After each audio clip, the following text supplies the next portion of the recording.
waktu di bulan kelima kalau nggak salah tuh air ketubannya 7 nomornya gitu nilainya. Terus di bulan ke-8 bukannya nambah karena dia minum terus kan, bukannya nambah malah berkurang, malah 6, terus tiba-tiba di bulan ke-8 jadi 5. Akhirnya dokter bilang ini harus sesar gitu, ya udah. Keluarnya juga di 36 minggu.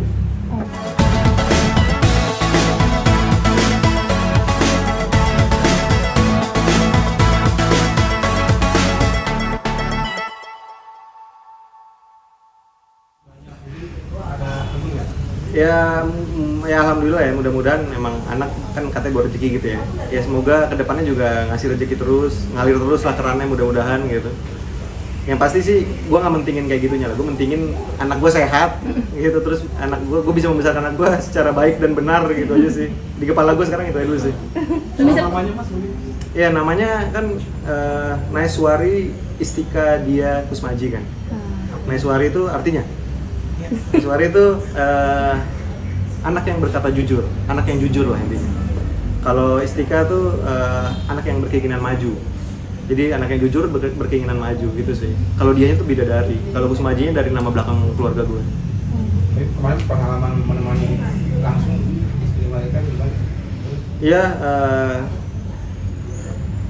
deg-degan sih. Maksudnya ini kan hari yang kita tunggu-tunggu lah waktu itu kan. 9 bulan kita nunggu, kita mencoba untuk untuk bisa apapun hasilnya nanti pas keluar kayak gimana kayak gitu-gitu kan, intinya kita mencoba untuk positif lah gitu. Dan hasilnya menurut gue, anak gue lahir, gue ngelihat anak gue dikeluar dari perut gitu. Ini sesar ya ini. Anak gue dikeluar dari perut, yang tadinya dia pas dikeluarin diem aja terus kayak ditiup ada nyawanya masuk gitu ke badannya, terus gue ngeliat dia gerak, gue ngeliat dia nangis, ya itu hal yang luar biasa lah ya. Maksudnya kayak pertama kali hidup gue gitu. Jadi emang gue susah sih pakai kata-katanya untuk menyebutkan itu ya, cuman intinya luar biasa lah di hidup gue gitu. Terharu perjuangan istri lo sendiri. perjuangan istri ya. Ya, gue bersyukur dia sesar sih sebenarnya, karena akhirnya dia tidak melewati banyak hal yang menyakitkan kan. Mesti kayak harus misalkan ngedon sampai teriak-teriak atau kayak gitu-gitu kan. Dia pengennya normal banget sebenarnya, dia pengennya dia udah latihan normal, dia udah sampai sekolah normal, sekolah untuk lahiran normal, pakai dula dan segala macem gitu. Cuman akhirnya pas gue ngeliat itu, dari cerita-cerita tuh less menyakitkan daripada normal gitu menurut gue. Gue bukan menurut ini jadi kontroversial kan. Gue tidak yang ini lebih baik, ini lebih baik gitu, enggak, ini persepsi orang beda-beda pasti. Cuman menurut gue melihat istri gue lebih lega gitu karena gue ngelihatnya dia less menyakitkan lah intinya gitu. Intinya dia bisa menikmati itu semua gitu dari situ gitu sih. Tapi akhirnya kenapa kan waktu itu kan Dodet pernah bilang udah latihan normal segala macam gitu. Sampai akhirnya jadi sesar tuh ada kendala atau seperti apa mungkin? Iya, jadi emang ada kendala. Jadi emang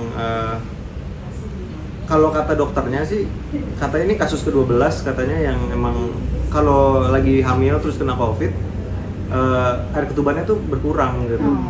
Pernah dengar nggak? Iya. Jadi emang waktu di bulan kelima kalau nggak salah tuh air ketubannya 7 nomornya gitu nilainya.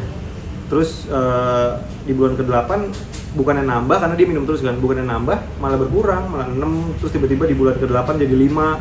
Akhirnya dokter bilang ini harus sesar gitu, ya udah. Keluarnya juga di 36 minggu. Gitu. Jadi emang sebenarnya belum 9 bulan, hampir 9 bulan banget. Pertama kali skin sama anak? Langsung skin to skin. Kalau dia keluarin terus ditaruh di itu kan, dipanasin, diangetin gitu, diangetin gitu, terus habis itu gue azanin, sekalian gue pegang, terus skin to skin ya pas nyampe rumah sih. Kayak gimana rasanya jadi ayah? Ya aneh ya. Ternyata ya masih kagok lah, maksudnya ini kan pertama kali lah ya, gue masih kagok, masih mencoba, masih mencari tahu, tapi so far sih so good ya, maksudnya nggak ada kendala yang sampai gimana gitu ya, dengan paling cuman kayak tidur gue jadi kurang gitu, karena gue harus bangun jam 2 pagi, jam 3 pagi, walaupun yang nyusuin istri gue gitu ya, tapi kan gue tetap bangun lah, at least ngeliat, nemenin gitu, bantuin kalau tiba-tiba dia kesusahan untuk bawa bayinya. Tapi ya so far so good, istri gue juga happy, air susunya lancar semuanya, nilainya bagus semua, 100 semua susunya pas dikeluarin gitu, banyak, jadi kita udah punya tabungan susu tuh banyak gitu. Jadi gue ngeliat istri gue seneng, anak gue sehat, semuanya jadi bahagia sih. Ada perubahan nggak sih dari Kak Adipati sendiri? Sekarang game dikurangin atau gimana? Enggak, itu berguna itu. Karena kalau di jam pagi-pagi gue main game kan gue bisa nemenin anak gue. Iya. Ada perubahan lain nggak sih? Pengen cepet pulang kalau kerja mungkin atau gimana? Ya, gue tahu anak gue ditanganin sama orang yang tepat lah, sama istri gue gitu. Gue percaya sama istri gue bisa nanganin anak gue. Jadi gue percaya di saat gue lagi kerja, gue nggak akan kepikiran anak gue gimana ya, anak gue ini ya, anak gue gitu ya enggak. Jadi gue so far gue tetap ngerasa kayak safe gitu, maksudnya kayak anak gue aman di rumah sama istri gue, bahagia mereka berdua, gue kerja nyaman gitu sih. Tapi jaga mood istri gimana tuh? Jaga mood istri biar. Iya, intinya sih selalu ada di sampingnya ya. Intinya sih istri gue sih juga bilang sih, kalau dia nyusuin tuh intinya ada gue tuh jadi lebih menyenangkan gitu, karena ada yang dia kan ngerasa safe, ada orang yang bantuin juga atau segala macam gitu sih. Karena kan kita belum pakai suster ya, maksudnya kita masih ngerasa kita bisa sendiri nih mencoba gitu. Sampai titik kita sampai mana kita nggak tahu, tapi maksudnya selama kita bisa, kita cobain dulu deh nggak pakai suster gitu. Lebih mirip siapa kok? Gua. Oh iya. Anaknya bule. Ya. Anaknya mesin ya. Gimana menutup tahun nih dengan kebahagiaan menjadi seorang ayah? Dari tahun 2022 berarti luar biasa sekali nih untuk Tadi Pati sendiri. Iya, ya alhamdulillah, maksudnya semuanya lancar dengan, maksudnya ya ada lah naik turunnya ya. Cuman gue bersyukur kalau emang sekarang tuh gue ada titik ini gitu dan udah punya anak, semuanya lancar, semuanya bahagia, itu udah buat gue udah cukup sih. Maksudnya tinggal gimana caranya gue bisa ngidupin anak gue aja kan gitu sebenarnya. Oke.